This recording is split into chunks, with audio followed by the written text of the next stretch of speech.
a Portland Community College mathematics telecourse.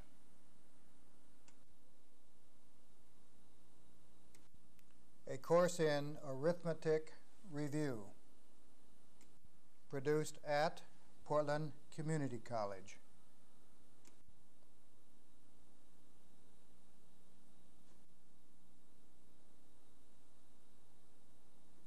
If you did well on the addition of decimals, this lesson on the subtraction of two decimals will be quite an easy and short lesson. Recall that subtraction of decimals works just like addition. We write these two numbers above each other vertically, lining up the decimals.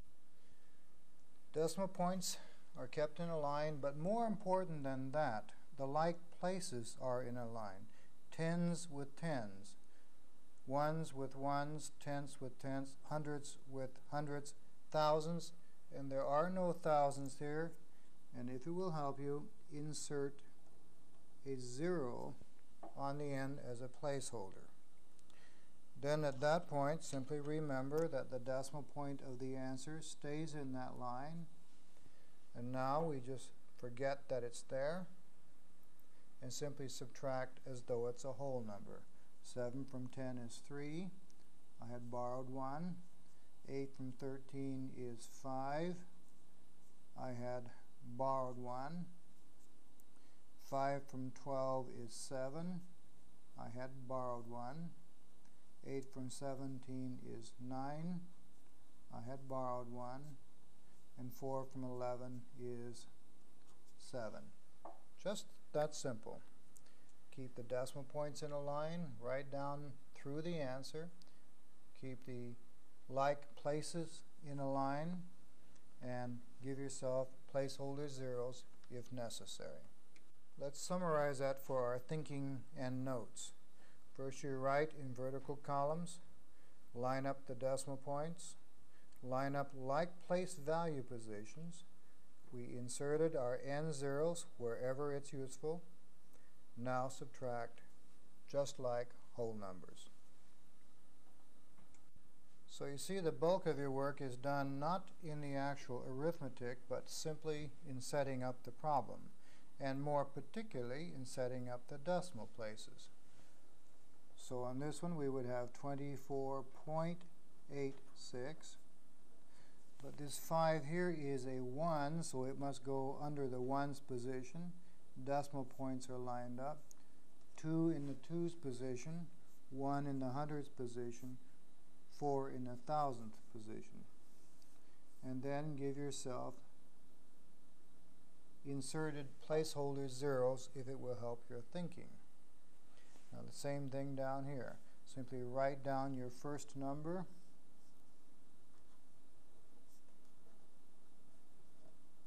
line up the decimal points, ones in the ones position, tenths, hundreds, and if it will make you feel more comfortable, insert your placeholder 0. Keep the decimal point lined up even for the answer, and now simply subtract as though that were a whole number. And you're done. The same thing down here. Once the decimal points are lined up, you've accounted for every place properly. Simply subtract as though it's a whole number, and you would get your results.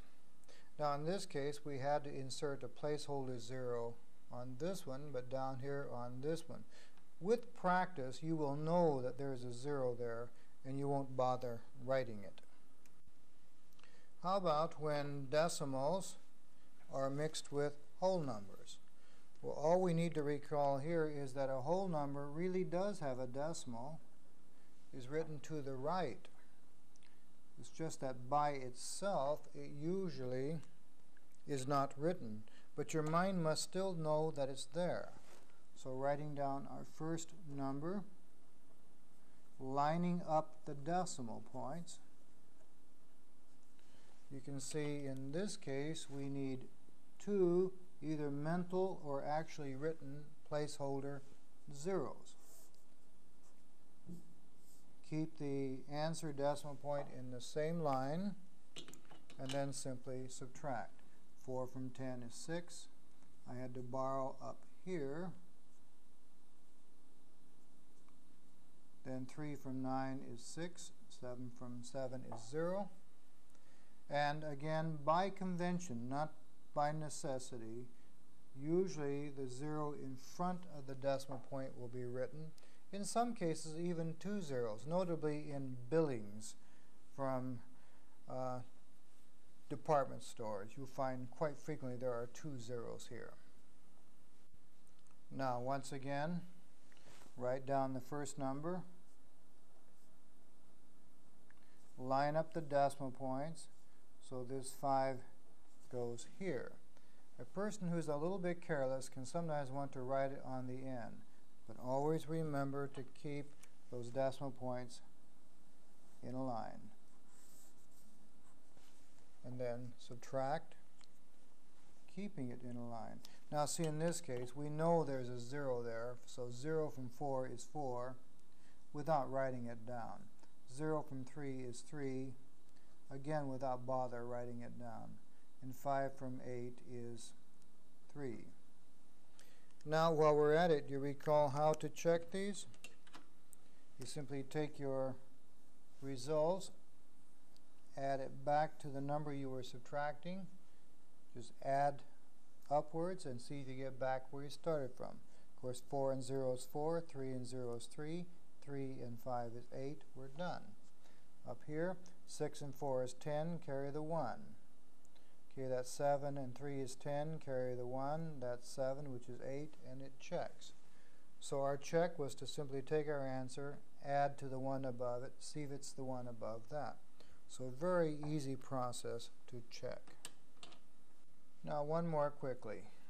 Line these up vertically, lining up the decimal points, and we would get this is our working problem. Keeping the decimal point in a line, now subtracting. Notice in this case we get quite a stream of zeros. And we did this to remind ourselves, which of these zeros do I really have to keep to protect the value? And remember, behind the decimal point, on the end, zeros may be inserted or taken off without changing the value. But this placeholder 0 is necessary. If I didn't have it, I would think that that number is 14. Without it, I know it's 140. Now, when we get to round off, frequently we need to keep these zeros even though they do not add or subtract to the value, just to show how accurate our answer is. So recall that when we get there in a few lessons. Now let's remind ourselves that a word used frequently to indicate that we're going to subtract is the word difference. Whenever the word difference is used, the second number written, the second, is the one being subtracted. So we're going to subtract this from that. So that gives me 18.6. We're going to subtract from it 9, but the 9 is in the ones place, so I must put it in the one under the ones place. Keep the decimal point lined up. The tenths in the tenths place, 4 in the hundredths place. You can see why we made such a large deal about place value at the beginning of this in whole numbers, because all of our instructions are concerning what to do with the different place value digits. Then, if it will help you, insert a 0 in those extra places not accounted for in one of your numbers, then subtract. 4 from 10 is 6 because I borrowed. 7 from 15 is 8 because I had borrowed. 9 from 17 is 8. And of course, the decimal point stays in that line. Again, the word difference tells me I'm going to subtract. In fact, technically, the word difference stands for the results of the subtraction. And with the word difference, the first number which is given you is written first, and the second number is the one that's being subtracted or written second. Now let's contrast that with the wording in this next problem. What number is 4.68 less than 24.3? The key phrase here is the words is less than. When you see that combination or slight variations on it, it always tells you it's the first number that's being subtracted from the second number, again keeping decimal points lined up. It's exactly the opposite of our use of the word difference in the previous problem. So this is a fact you simply have to memorize. Less than tells me the first one is being subtracted. Difference tells me it's a second being subtracted. Then, of course, in this case, simply follow through with your placeholder zeros, your borrowing, again some more borrowing. 6 from 12 is 6. 4 from 13 is 9 because I had borrowed again. Then to check, add these two. 8 and 2 is 10, carry the 1. 7 and 6 is 13, carry the 1. 5 and 9 is 14, carry the 1. 2, and if that sum is what I had started with, then our work was correct, and this answer is okay. Okay, again, the phrase less than tells me this is being subtracted from that. The word difference is just the opposite. Now, of course, if you were to do a subtraction by calculator, you just remember that each mark on your paper is a button on the calculator, and when you're all done, you want to know what it's equal to, and that 2 is a button. So, on the calculator, it's simply a matter of punching buttons. 2, 4, point. 8, 6, subtract. 1, 7, point.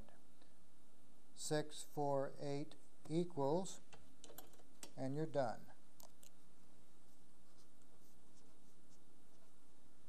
7.212. The best way to check on a calculator is to simply store that number or clear it and redo it. 24.86 minus 17.648 equals, and see if you get the same thing. A calculator is so fast that generally the best check is to simply redo the problem. Again, since this lesson is such a simple review, let's use our second half to, at the same time, use our decimals, get ready for algebra. Let's recall what we reviewed in our last lesson. Remember the variable, the letter just stands for some number, so this reads some number minus 54.9, or if you wish, some number decreased by 54.9 is 17.36. And to solve for the equation means I wish to isolate that variable all by itself on one side of the equation. And the key to all of this was to recall that we concentrate on the operations before the numbers. And we asked ourselves then, how do you undo subtraction? And of course, it's by addition of the same amount.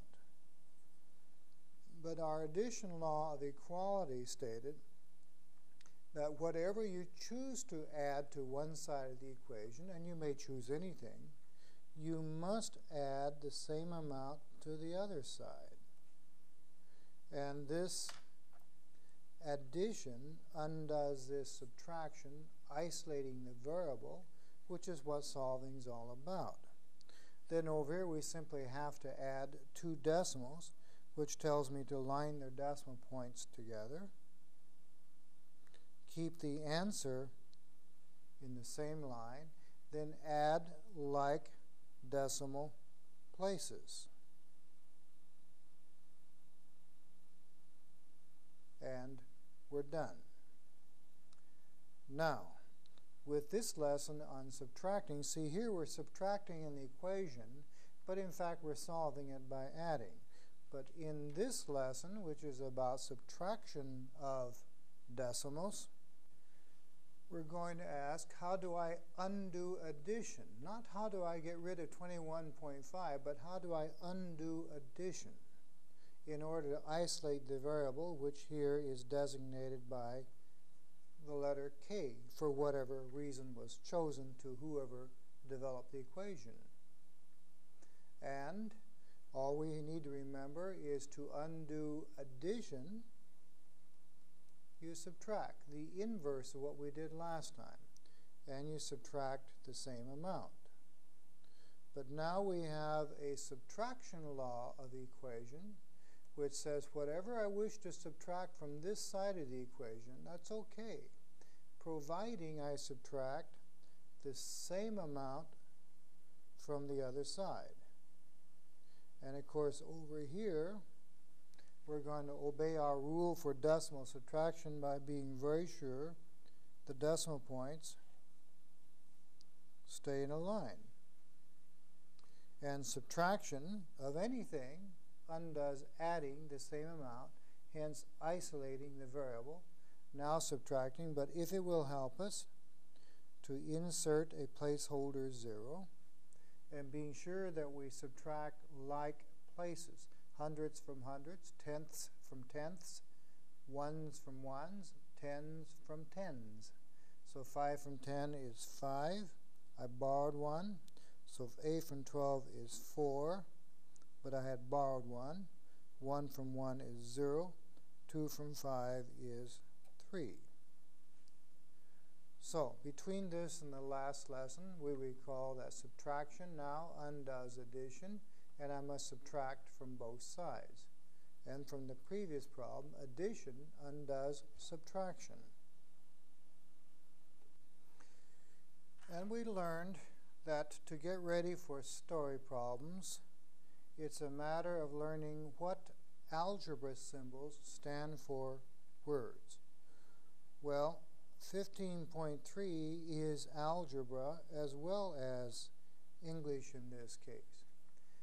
Less than, from just a few problems ago, we have to just learn means that the first number I gave is the one being subtracted from the next number that I'm going to give. But in this case, my next number is unknown. So if we don't know a number, we can call it by a variable. So I can read this as 15.3 less than some number, or reading frontwards, some number decreased by 615.3, or I could even learn the difference between some number and 15.3. So you see there are different ways of saying the same thing in algebra.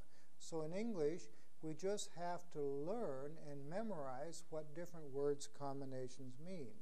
In this case, you see that in fact it's algebra that is simpler and more consistent than the language. Do realize that. All too often in story problems, a student thinks that it's math that's causing a difficulty, when in fact it's English that's causing the difficulty. So, 15.3 less than some number will be is a form of the verb is, so there's will be 19.47. Now, once we have hopefully correctly gone from English to a math sentence called an equation, it's not even important what that sentence was at that point. Now our problem is to simply solve the equation, and all we have to recall is to solve an equation means I wish to isolate the variable, and that I undo subtracting by adding the same amount, and that I must add the same amount to both sides, and that to add or subtract I line up the decimal points and then just add the like places.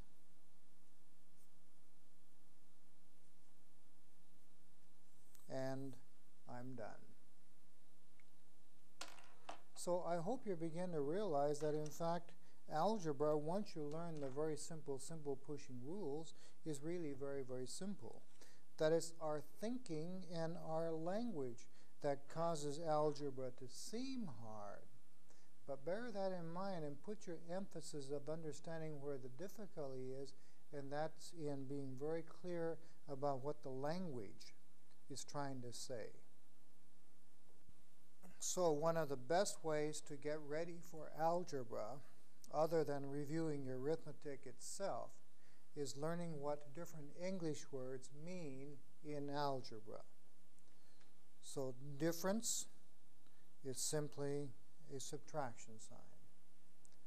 It's going to be between two numbers, so now our question is grammatically, what in the sentence tells me to write first and what write second? Well, with the word difference, the first number that I come to is written first and the second number is second.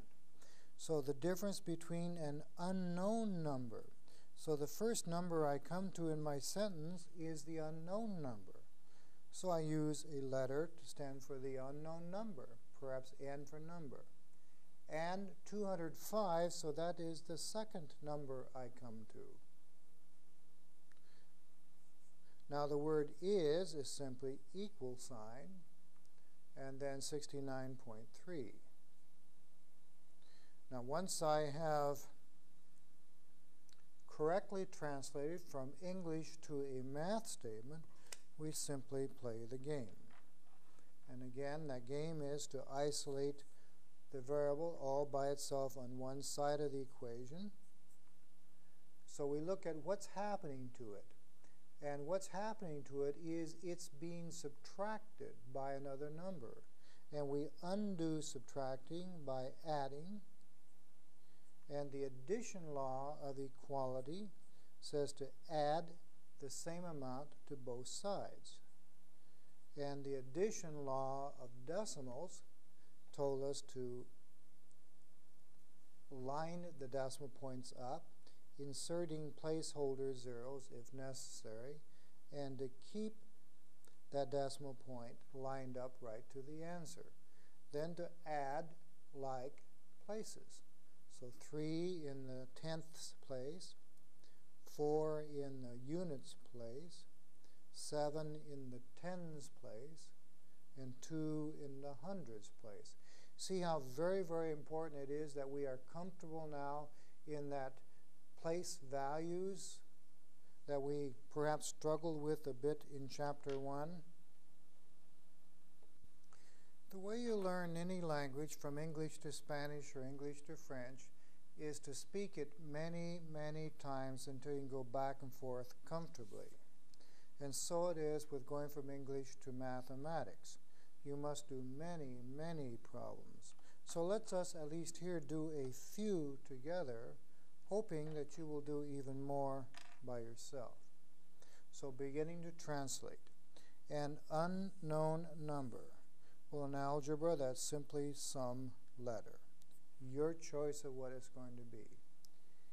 Increased by. Well, in algebra, that means you're going to add. And it tells us how much we're going to add. Gives in algebra very frequently, like is, means equal. Sometimes it doesn't, so we have to be a little bit cautious here. 408.35. And once we have translated correctly from English to math, it's simply a matter of playing the game. In this case, the game is to undo addition by subtraction in order to isolate the variable. So subtracting 105.2 undoes adding 105.2. With the net effect, I've isolated the variable on this side of the equation. But our subtraction law of equality says you had better subtract the same amount from the other side. And the rules of decimal subtraction says to line up the decimal points, use placeholder zeros if we want to, and then subtract like place digits. So subtracting the hundredths, subtracting the tenths, subtracting the units, subtracting the tens, subtracting the hundreds, and now just reading back to myself, it says my number, which is what X stood for, is 303.15. Are you beginning to get the feeling that this really could be very simple? It really is. Even though sometimes it seems tricky, but the trickiness will always be in your feeling with language rather than math. 25, after all, is 25. There's no trickiness about that whatsoever. But we need to just flat learn that less than means algebraically going in the reverse order. Less than a number, well, a number is a variable. So 25 less than a number, and this stands for a number, results in, that's equal, 48.6. So we have to remember that less than means we're writing in reverse order in algebra. Now once we're in algebra, see, there is no problem. To undo subtracting 25, you add 25 to both sides, being careful of decimal points. Addition undoes subtraction. You've isolated the variable. Doing the addition on the other side, you're done. So again, the algebra should begin to be very, very simple, which tells us now to begin to focus on where the problem really is, and that is language. And of course, remember that the main point of this lesson is that we're subtracting decimals. You line up the decimal places in both the problem and the answer, and keep the place values lined up, even if that means you need to insert placeholder zeros. Then go ahead and subtract as though this were a whole number. In this case, 4 from 10 is 6, 8 from 8 is 0, 2 from 8 is 6, 4, and it's that simple. And that's the point of decimals, is to allow us to treat fractions as though they were whole numbers. This is your host, Bob Fennell, until our next lesson. Good luck.